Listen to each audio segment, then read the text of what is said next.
Shot of Goa. तो आज मैं सुबह गया था नीचे बीच पर, जैसा कि आप वहाँ देख सकते हैं, उस नीचे बीच पर गया था। तो क्योंकि मैं सुबह बोर हो रहा था तो ऐसे ही नीचे चला गया घूमने के लिए।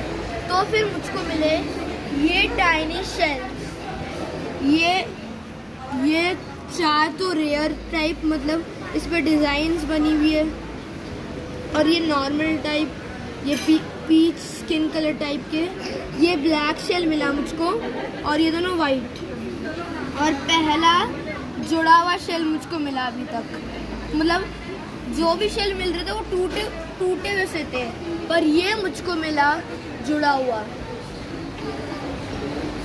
तो अब मैं जाता हूँ निकलता हूँ। तो अगली शॉट में मिलूंगा या फिर एक वीडियो में। तब तक के लिए जय हिंद, जय भारत, टाटा, बाय बाय।